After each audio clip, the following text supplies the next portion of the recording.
നിസ്തുലനാകുന്ന യേശു ക്രിസ്തുവിൻ്റെ നാമത്തിൽ എല്ലാവർക്കും എൻ്റെ സ്നേഹവന്ദനം.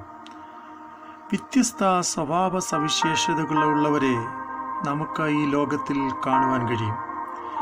അനേകർ നല്ല സ്വഭാവത്തിനുടമകൾ ആകാം, അനുഗ്രഹീതരും ആകാം. എന്നാൽ ഞാനിവിടെ ഇന്ന് ചിന്തിപ്പാൻ ആഗ്രഹിക്കുന്നത് യഥാർത്ഥമായ ഒരു ക്രിസ്തു ഭക്തൻ്റെ സ്വഭാവ സവിശേഷതകൾ എന്തായിരിക്കണം എന്നുള്ളതിനോടുള്ള ബന്ധത്തിൽ 1 യോഹന്നാൻ്റെ ലേഖനത്തിൽ നിന്ന് ചില ചിന്തകൾ ഇവിടെ പങ്കുവയ്പ്പാൻ ഞാൻ ആഗ്രഹിക്കുന്നു. 1. വെളിച്ചത്തിൽ നടക്കുന്നവർ ആകും. 1 യോഹന്നാൻ 1:4 മുതൽ 7 വരെയുള്ള വാക്യങ്ങളിൽ കാണുവാൻ കഴിയുന്നു. വിശേഷാൽ ഇന്നിവിടെ ഞാൻ വായിക്കുന്നത് 1 യോഹന്നാൻ 1:6-7 വാക്യങ്ങളാണ്. അവനോടുകൂടെ കൂട്ടായ്മയുണ്ട് എന്ന് പറയുകയും ഇരുട്ടിൽ നടക്കുകയും ചെയ്താൽ നാം ഭോഷ്ക പറയുന്നു, സത്യം പ്രവർത്തിക്കുന്നുമില്ല. അവൻ വെളിച്ചത്തിൽ ഇരിക്കുന്നത് പോലെ നാമും വെളിച്ചത്തിൽ നടക്കുന്നുവെങ്കിൽ നമുക്ക് തമ്മിൽ കൂട്ടായ്മയുണ്ട്. അവൻ്റെ പുത്രനായ യേശു ക്രിസ്തുവിൻ്റെ രക്തം സകല പാപവും പോക്കി നമ്മളെ ശുദ്ധീകരിക്കുന്നു. ഇവിടെ നാം വായിപ്പാനിടയായി തീർന്നത് യേശു ക്രിസ്തുവിൻ്റെ രക്തത്താലുള്ള വിടുതൽ 1. 2. പ്രധാനമായി നാം നമ്മുടെ ജീവിതത്തിൽ പ്രാവർത്തികമാക്കേണ്ടുന്നത് അവനോട് കൂട്ടായ്മ ഉണ്ട് എന്ന് പറയുകയും ഇരുട്ടിൽ നടക്കുകയും ചെയ്താൽ നാം ഭോഷ്ക പറയുന്നു, സത്യം പ്രവർത്തിക്കുന്നുമില്ല. അപ്പോൾ നാം വെളിച്ചത്തിൽ നടക്കുന്നവരാകുക എന്ന് പറഞ്ഞാൽ നമ്മുടെ ജീവിതത്തിൻ്റെ അവസ്ഥകൾ ഇരുട്ടിൻ്റെ സാഹചര്യങ്ങളൊന്നുമില്ലാത്തവരായി ദൈവസന്നിധിയിൽ വിശ്വസ്തരാകണം. ഒരുപക്ഷെ എന്നെ കേൾക്കുന്ന പലരും ഇങ്ങനെ ചിന്തിക്കാനിടയുണ്ട്. ഈ പറയുന്ന വാചകങ്ങൾ, വാക്കുകളൊക്കെ അനുസാരമായി ഇന്ന് ലോകത്തിൽ ജീവിക്കുന്ന ആരെങ്കിലും ഉണ്ടാകുമോ എന്ന് ചിന്തിക്കുന്നവർ ഒരുപക്ഷെ എന്നെ കേൾക്കുന്നുണ്ടാകാം. എന്നാൽ ദൈവവചനം മറ്റുള്ളവർ എന്ത് പറയുന്നു എന്നതിനേക്കാൾ നാം എങ്ങനെ അനുസരിക്കുന്നു എന്നതിന് പ്രാധാന്യം കൊടുക്കുന്നു എന്ന് വ്യക്തമായി മനസ്സിലാക്കുക. അപ്പോൾ ഞാനിവിടെ പറഞ്ഞത് 1 യോഹന്നാൻ 1:4 മുതൽ 7 വരെയുള്ള വാക്യങ്ങളെ ആസ്പദമാക്കി നാം വെളിച്ചത്തിൽ നടക്കുന്നവരാകുവീൻ. രണ്ടാമതായി ഞാനിവിടെ പറയാൻ ആഗ്രഹിക്കുന്നത് അനുതാപവും കുറ്റസമ്മതവും മാനസാന്തരവും ഉള്ളവരായി നാം ജീവിക്കുന്നവർ ആകണം. മൂന്നാമതായി ഞാനിവിടെ പറയുന്നത് ദൈവകൽപ്പന അനുസരിക്കുന്നവരായിരിക്കണം. 1 യോഹന്നാൻ 2:3-4 വായിക്കുമ്പോൾ 1 യോഹന്നാൻ 2-ാം അധ്യായം അതിൻ്റെ 3-4 വാക്യങ്ങൾ, അവൻ്റെ കൽപ്പനകളെ പ്രമാണിക്കുന്നുവെങ്കിൽ നാം അവനെ അറിഞ്ഞിരിക്കുന്നു എന്നും ഇതിനാൽ അറിയുന്നു, അവനെ അറിഞ്ഞിരിക്കുന്നു എന്നും പറയുകയും അവൻ്റെ കൽപ്പനകളെ പ്രമാണിക്കാതിരിക്കുകയും ചെയ്യുന്നവൻ കള്ളനാകുന്നു, സത്യം അവനിലില്ല.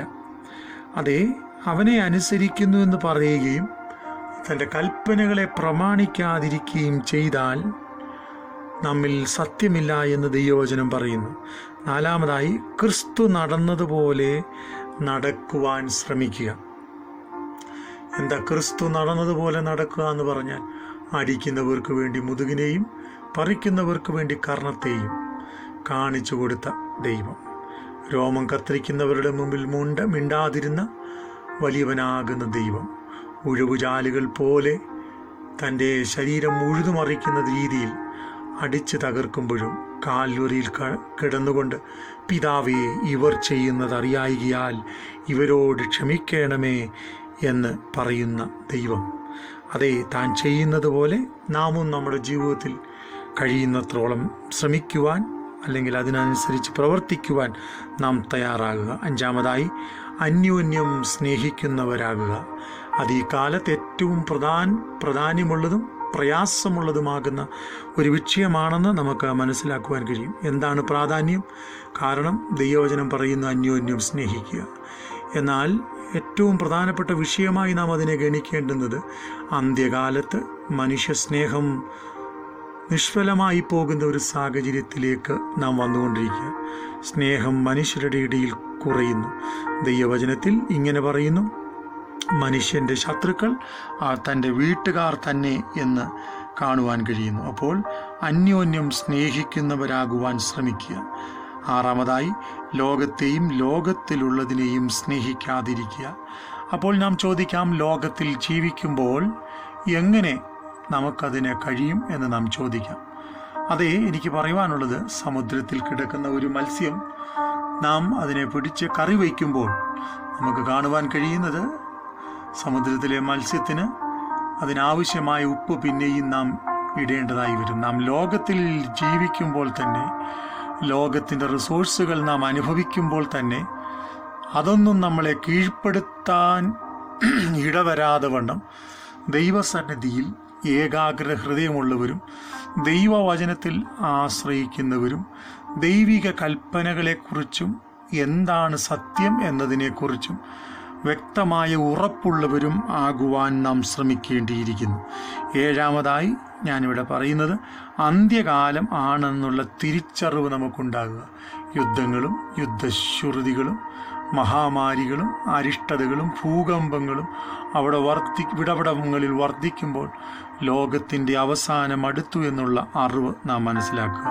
8, ക്രിസ്തു ദൈവമാണെന്ന് അംഗീകരിക്കുകയും തനിക്ക് തൻ്റെ നാമത്തിന് തക്ക മഹത്വം കൊടുക്കുവാൻ തയ്യാറാകുകയും ചെയ്യുക.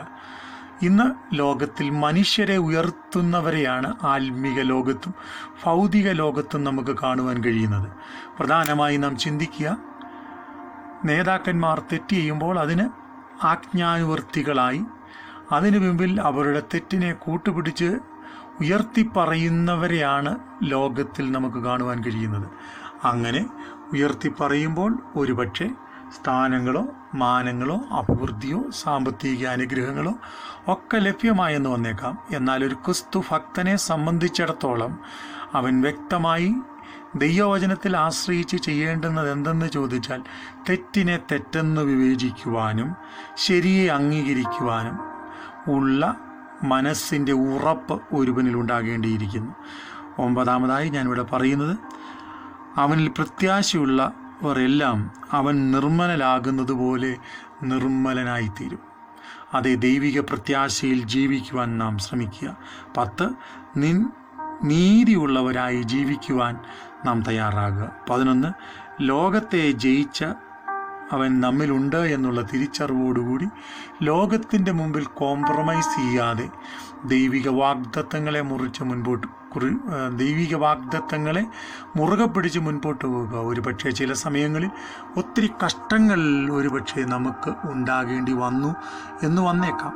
എങ്കിലും ദൈവത്തിൽ വിശ്വസിക്കുന്നവനെ ഒരു നാളും കൈവിടാത്ത ദൈവം നമ്മോട് കൂടെയുണ്ട്. 12-ാമതായി ഞാനിവിടെ പറയുന്നത്, ദൈവം തൻ്റെ പുത്രനായ യേശുവിനെക്കുറിച്ച് വെളിപ്പെടുത്തിയിരിക്കുന്ന വെളിപ്പാട് അല്ലെങ്കിൽ വിശ്വാസം വാസ്തവമായി ഹൃദയത്തിൽ ജീവിതത്തിൽ പ്രാവർത്തികമാക്കി ജീവിക്കുക. ഞാൻ ഈ പറഞ്ഞ ഉപദേശങ്ങൾ ഒരുപക്ഷെ വളരെ പ്രയാസമേറിയതും കാഠിന്യമുള്ളതുമായി നമുക്ക് തോന്നിയേക്കാം. എന്നാൽ ദൈവവചനത്തിൽ ആശ്രയിച്ച് പ്രാർത്ഥിക്കുകയും ദൈവവചനത്തെ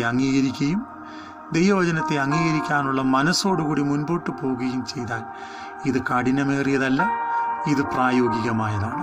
ഒരു കാര്യം നാം വ്യക്തമായി മനസ്സിലാക്കുക, ഈ ആയുസ്സിൽ നാം നേടുന്ന എല്ലാത്തിനേക്കാളും വലുതാണ് നമ്മുടെ നിത്യത എന്ന് ഓർത്ത് മറക്കാതെ ദൈവഭക്തിയിൽ ദൈവവചനപ്രകാരം വിശ്വാസത്തിൽ ഉറപ്പുള്ളവരായി മുൻപോട്ട് പോകുവാൻ സർവശക്തനാകുന്ന ദൈവം നമ്മെ ഏവരെയും സഹായിക്കട്ടെ. സ്വർഗീയ പിതാവേ, ഈ വചനത്തിനായി പ്രാർത്ഥിക്കുന്നു. നിത്യതയ്ക്ക് വേണ്ടിയുള്ള ഉറപ്പ് ഞങ്ങളുടെ ജീവിതത്തിൽ പ്രാവർത്തികമാക്കി വിശ്വസ്തരായി ജീവിപ്പാൻ അങ്ങ് ഞങ്ങളെ സഹായിക്കണം. ദൈവമേ, ഞങ്ങളുടെ വിശ്വാസപ്പോരിൽ ഞങ്ങളെ തകർത്ത് കളയുന്ന എല്ലാ ആധിപത്യങ്ങളെയും വിശ്വാസത്താൽ ജയിപ്പാൻ, ലോകത്തിൻ്റെ മോഹങ്ങളെ വിട്ടൊഴിഞ്ഞ് ക്രിസ്തു ഭക്തിയിൽ ജീവിപ്പാൻ അങ്ങ് ഞങ്ങളെ സഹായിക്കണം. ദൈവകരങ്ങളിൽ സമർപ്പിക്കുന്നു, യേശുവിൻ നാമത്തിൽ തന്നെ. ആമേൻ, ആമേൻ.